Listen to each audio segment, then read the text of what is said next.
ये तो बहुत बड़ी बात है कि आपने विद 12th नीट क्रैक किया है। सीएलसी की टीम ने तो पूरा सपोर्ट किया था मेरे को। टेस्ट तो जो दे लिया लेकिन उसके बाद टेस्ट का जो एनालिसिस है वो सबसे इम्पोर्टेंट होता है। सीएलसी की अहम भूमिका रही है और हम उनके कहने पे दीक्षा को एक चांस और दिलवाया। आज वो सवाई माधोपुर जीएमसी कॉलेज में डॉक्टरी कर रही है। उन पेरेंट्स में तो ये कहूँगा कि सीएलसी का बढ़िया माहौल है, बढ़िया कैंपस है, बढ़िया टीचर हैं, हॉस्टल वगैरह बढ़िया हैं, घर का सा माहौल है। तो मैं तो कहूँगा कि सीएलसी परिवार से अच्छा कोई इंस्टीट्यूट नहीं है।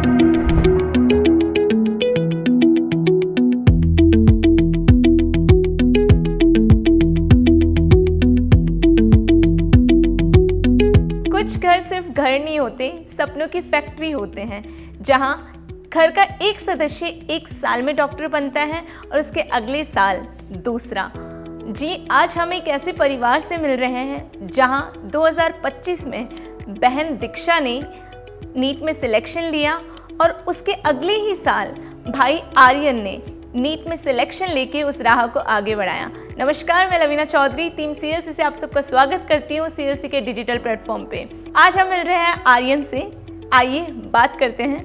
हेलो आर्यन। Hello ma'am. कैसे हो? I am fine ma'am. Congratulations. Thank you. मैं आपका छोटा सा इंट्रो जानना चाहूँगी, आप अपना छोटा सा इंट्रो दीजिए। मेरा नाम आर्यन है। मेरे पापा का नाम श्री आनंद कुमार है एंड मम्मी का नाम श्रीमती ललिता कुमावत है। मेरे नीट में रैंक 1946 आई है एंड मेरे गांव सीहोर है जो झुंझुनू जिले में पड़ता है। तो सबसे पहले नीट का रिजल्ट आपने देखा था या पापा ने? सबसे पहले मेरी बहन ने देखा था एंड देन मेरे पापा ने देखा था। ओके, क्या रिएक्शन था नीट का रिजल्ट देखते ही मतलब खुश थे बिल्कुल। मतलब कि पहली बार आया था ऐसा रिजल्ट, तो देख के बहुत खुश थे। पापा भी, बहन भी, सब बहुत खुश थे। ये जो आपकी सक्सेस मिली है आपको, उसका सबसे ज़्यादा क्रेडिट किसको देना चाहोगे आप? First of all mummy papa को एंड देन सीएलसी की टीम ने तो पूरा सपोर्ट किया था मेरे को। आप सीएलसी से कितने सालों से जुड़े हैं?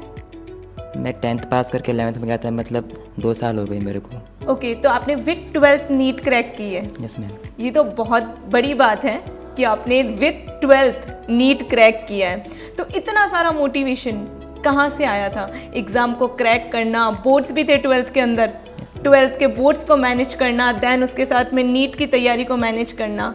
तो कभी ऐसा लगा अप्स एंड डाउन्स आए कि बोर्ड्स भी हैं, नीट भी है, क्योंकि दोनों टफ थे? थोड़ा बहुत होता था, लेकिन जैसे बॉस ने बिल्कुल सपोर्ट किया था, मोटिवेट किया था, तो इतना कुछ दिक्कत आने वाला नहीं था। तो कभी भी ऐसा नहीं लगा कि मैं थोड़ा सा डीमोटिवेट हो रहा हूँ, या ऐसी कोई सिचुएशन कभी आई? खास तो आई नहीं था, क्योंकि पापा मम्मी बिल्कुल मोटिवेट करते रहते थे और फिर सुमित सर थे, बॉस ने पूरा मोटिवेट किया था, तो ऐसा कुछ दिक्कत आई नहीं थी। सीएलसी के एक्सपीरियंस के बारे में बताओ, वहाँ की फैकल्टीज़ के बारे में, वहाँ के एनवायरनमेंट के बारे में। मतलब जब मैं सीएलसी में गया था तब मेरे को काउंसलर ने बताया था कैसे ऐसे करना है, तो उनको सपोर्ट किया था। फिर बॉस ने पूरा बताया था कि आपको ऐसे ऐसे पढ़ना है, तो उसी को सपोर्ट किया था। फिर कैंप फॉलो किया था एंड देन जो हमारे टीचर्स थे वो पूरे सपोर्टिव थे। मतलब कभी ऐसे फील नहीं होने दिया कि तुम घर से बाहर रह रहे हो, ऐसे फैमिली की तरह सपोर्ट करते थे टीचर्स भी और बॉस भी। एंड फिर शाम को जो असेंबली होती थी वो सबसे बेस्ट थी। असेंबली के अंदर मतलब पूरा मोटिवेट करते थे boss. My next question Aryan, आपने अभी बात करी कैंप की, स्टडी कैंप की, ठीक है? तो आप कितना स्टडी कैंप को फॉलो करते थे और कितनी इम्पोर्टेंस थी आपकी लाइफ में स्टडी कैंप की?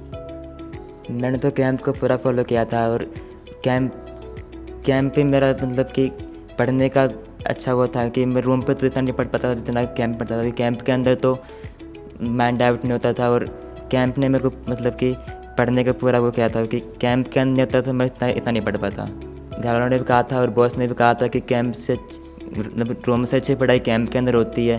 तो सीएलसी के स्टडी कैंप की कितनी इम्पोर्टेंस हो सकती है एक नीट या आईआईटी स्टूडेंट की लाइफ में? आप रूम के अंदर आपका माइंड डाइवर्ट होता है, आपके पढ़ने का मन नहीं करता, लेकिन क्लासरूम के अंदर आप सबको देखते हो पढ़ते हो तो आपको पढ़ने का पूरा मन करता है। जो रेगुलर टेस्ट होते थे वहाँ पे, ठीक है, फिर सीएलसी में रेगुलर टेस्ट के बाद में उनका एनालिसिस भी होता था, सॉल्यूशन भी होता था, और उसके अलावा डाउट काउंटर्स भी लगते थे। तो इन सब का कितना बेनिफिट होता था? देखो टेस्ट तो जो दे लिया लेकिन उसके बाद टेस्ट का जो एनालिसिस है वो सबसे इम्पोर्टेंट होता है। इनकी बिना एनालिसिस के आप आगे नहीं बढ़ सकते हो। बिल्कुल। तो आपको सॉल्यूशन भी करना पड़ेगा, एनालिसिस भी करना पड़ेगा और आपके डाउट को भी ख़त्म करने पड़ेंगे।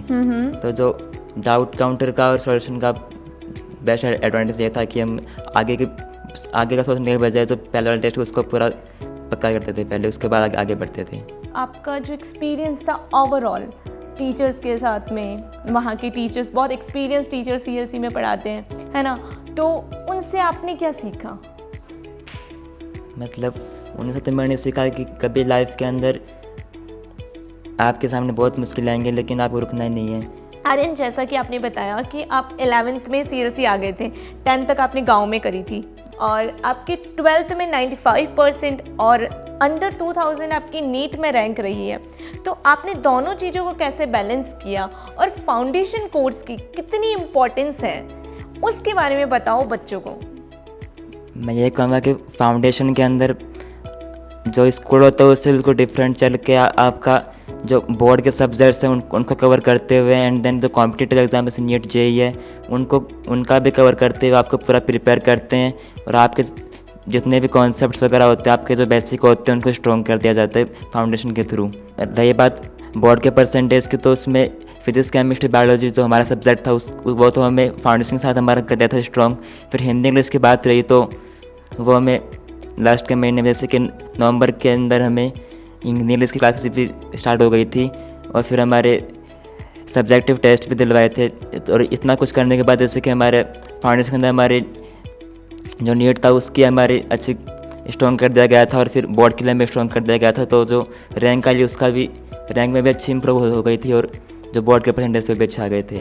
ओके आर्यन, एक लाइन में अगर आपको मैं कहूँ CLC को एक्सप्लेन किया जाए तो आप क्या बताना चाहेंगे CLC को? एकदम घर जैसा माहौल देख के और एक अच्छी तैयारी के साथ हमें सफलता दिलाते हैं। क्या बात है, thank you so much Aryan. अब बात करते हैं आर्यन की मम्मी से। नमस्ते मैम। नमस्ते मैम, आपका नाम? मेरा नाम ललिता देवी है। आप क्या करते हैं मैम? मैं प्राइवेट स्कूल में जॉब करती हूँ। ओके मैम, बहुत प्राउड मोमेंट है कि 2025 में बेटी सिलेक्ट हुई है आपकी और 2026 में आपका बेटा, तो एज अ मदर बहुत प्राउड मोमेंट है आपके लिए। तो बच्चों को क्या कहना चाहेंगे और कितनी खुशी महसूस हो रही है आपको? खुशी तो अब देखो शब्दों में तो बयान की नहीं जाती है। जब बच्चे सेलेक्ट हो जाते हैं तो पता है माँ बाप को कितनी खुशी मिलती है। चलो हम तो सक्सेस नहीं हुए पर बच्चे तो सक्सेस हुए, कहीं ना कहीं हमारी मेहनत रंग लेके आई है। बिल्कुल, बच्चों की मेहनत के साथ माता पिता का संघर्ष भी बहुत ज़्यादा होता है। बिल्कुल मैम, आपके दोनों बच्चे CLC इंस्टीट्यूट से सिलेक्ट हुए हैं, तो CLC की कितनी अहम भूमिका रही है आपके बच्चों के जीवन में और आपके जीवन में? CLC की अहम भूमिका रही है, ख़ास तौर से दीक्षा के लिए, क्योंकि सेकंड चांस दिलवाने के बाद में हमने सोचा था हम इसको दोबारा नहीं भेजेंगे, क्योंकि हमने इसको एडमिशन दिला दिया था, इतनी हमारी हैसियत नहीं थी। फिर भी उन्होंने हमें इतना सपोर्ट किया कि नहीं आपको दीक्षा को लेके ही आना होगा, और हम उनके कहने पे दीक्षा को एक चांस और दिलवाया। आज वो सवाई माधोपुर GMC कॉलेज में डॉक्टरी कर रही है। तो ऐसा एहसान हम उनका कभी नहीं भूल सकते, उन्होंने हमें बहुत मोटिवेट किया। Thank you ma'am. अब चलते हैं आर्यन के पापा की तरफ और उनसे बातें करते हैं। नमस्कार सर। नमस्कार मैडम। सर, आपका शुभ नाम? आनंद कुमार। क्या करते हैं सर आप? एक छोटी सी दुकान चलाता हूँ। सर, आपने CLC में बच्चों का एडमिशन कराया, तो उसके पीछे की कहानी क्या है? क्या सोच के आपने, क्या उम्मीदें लेके आपने CLC में एडमिशन कराया था? मैं सभी की उम्मीदें ये होती हैं कि बच्चे सेलेक्ट हो जाएं, तो हम भी यानी कि जैसे बच्चे ने 12th की, बड़ी बड़ी गुड़िया ने, दीक्षा ने, तो पास में मेरे एक दोस्त था अजय शर्मा जी, उन्होंने कहा कि भाई मैं भी मेरे बच्चे का एडमिशन करा के आया हूँ CLC में जी, और आप भी अगर कराना चाहते हो देख लो। फिर मैंने भी ट्राई किया कहाँ कि कैसे एडमिशन होता है, और तो मेरे एक दोस्त अजय चौधरी जो CLC में पहले कोच रहा हुआ है, स्पोर्ट्स कोच, उनसे बात की कि भाई कैसे एडमिशन होता है, तो उन्होंने कहा कि ठीक है मैं आपके साथ चलूँगा और एडमिशन हो जाएगा। तो उनके साथ में जाके एडमिशन करवा दिया और जो टीचर थे उनकी भी जानकारी करवा दी उन्होंने। तो पहली साल दीक्षा छोड़ गया तो पहली साल दीक्षा का नहीं हुआ, दूसरी साल वो जो ड्रॉप किया तो दूसरी साल भी थोड़े 2-4 अंकों से रह गई। फिर हमने कहा कि भाई हमारी बस की बात नहीं है। फिर उन्होंने CLC परिवार ने पूरों ने सपोर्ट किया और विशेषकर सज्जन सर जी ने कि आप गुड़िया को लेके आ जाओ और सारी व्यवस्था हम करवा देंगे, आप तो लेके आओ गुड़िया को। फिर तीसरी तीसरे साल में उनका नंबर आ गया और अब फिलहाल सवाई माधोपुर से MBBS कर रही है। सर रिजल्ट आने के बाद क्या रिएक्शन था, कैसा महसूस हो रहा है? 10 बजे खाना खा के सो गया था और गुड़िया और आर्यन आपस में बातें कर रहे थे, तो आर्यन ने एकदम से कहा कि पापा खड़ा हो, रिजल्ट आ गया। मैं ठीक बेटा तू निकाल ले, नहीं आप निकालो। उससे पहले दीक्षा ने रिजल्ट निकाल के भेज दिया था। व्हाट्सएप पे देखा कि आर्यन के 1946 से रैंक है। मैंने कहा कि आर्यन चलो घर से पटाखे निकाल, पहले पटाखे फोड़ते हैं। हाँ। हम दोनों जाके छत पे पटाखे फोड़ने लग गए।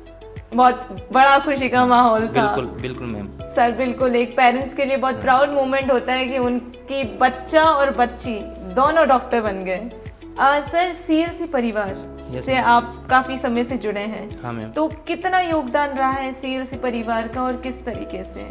मैम CLC परिवार के मान लो कि अगर CLC परिवार नहीं होता तो हमारे बच्चों का यानी कि सिलेक्शन नहीं हो पाता। हम देख लो CLC परिवार का कितना योगदान हो रहा है। बहुत बड़ी बात है CLC परिवार से ही हम दोनों बच्चों का सिलेक्शन ले पाए हैं। अगर CLC परिवार नहीं होता तो हमें कहीं और भटकना पड़ता या फिर क्या होता पता नहीं मैम। सर जो पेरेंट्स अभी बच्चों के लिए कोचिंग ढूंढ रहे हैं, नीट की, IIT, JEE की, उन पेरेंट्स को आप क्या कहना चाहेंगे? उन पेरेंट्स में तो ये कहूँगा कि CLC का बढ़िया माहौल है, बढ़िया कैंपस है, बढ़िया टीचर हैं और हॉस्टल वगैरह बढ़िया हैं, घर का सा माहौल है। तो मैं तो कहूँगा कि CLC परिवार से अच्छा कोई इंस्टीट्यूट नहीं है। Thank you so much sir, और बहुत बहुत बधाई हो, आपके बच्चा और बच्ची दोनों सिलेक्ट हुए हैं नीट जैसे बहुत कठिन परीक्षा के अंदर। तो ये थी आर्यन और उनकी बहन दीक्षा की सक्सेस स्टोरी। ऐसी ही इंस्पिरेशनल स्टोरीज के लिए हमारे साथ जुड़े रहें। Thank you so much.